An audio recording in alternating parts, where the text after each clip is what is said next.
এলাকার ভিতরে গ্রামের মাছ ধরার দৃশ্য হলো একটা মজা।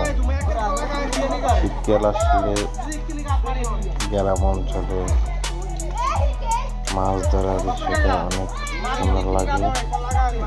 বিশেষ করে শীতকালে যখন জমিতে পানি শেষ হয়ে যায় তখন মেশিন দিয়ে পানি শেষ করে এভাবে মাছ ধরে আমাদের এই জমিতে।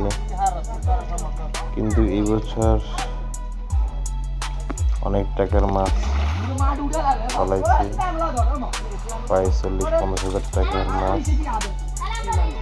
কিন্তু দুঃখের ব্যাপার হল সত্যি, বন্যায় সব মাছ চলিয়ে গেল। সেই জন্য মাছের প্রতি এত ইন্টারেস্ট নেই। কি মাছ মেশিন লাগিয়েছিল, পানি দিয়ে এখন মাছ ধরতেছে। ছোট ছোট কাঁচকি মাছ আর কিছু মাছ খাইলাম, তেলাপিয়া। পরে এলাকার ছোট ছোট ছেলেরা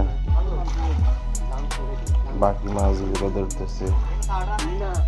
এই মাছ ধরাটাই আসলে একটা আনন্দ। আর কিছু লোক আসতেছে পাখি নিয়ে মাছ ধরবে বলে, কিছু লোক দাঁড়ায় দিয়েছে, কাণ্ড নিয়ে দাঁড়ায় দিয়েছে, খালি অপেক্ষা অনুমতি দিলে মাছ ধরবে। আর যারা মাছ ধরতেছে, মাছ ধরার পর কিছু বলে না, নিয়ে যায়।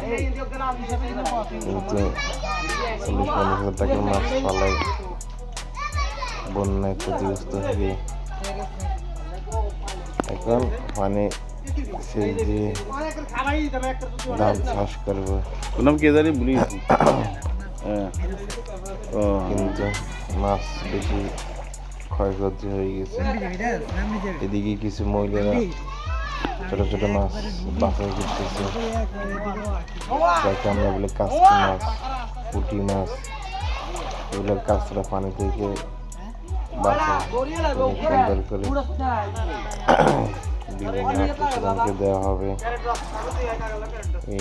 আবার কিছু বহিরাগত লোক জমি নিয়ে নিয়েছে, দেখা যায় শিঙি মাছ ধরার জন্য, কেউ কই মাছ ধরার জন্য, আবার কেউ দাঁড়ায় গেছে, আবার কেউ ধরতেছে। এইটাই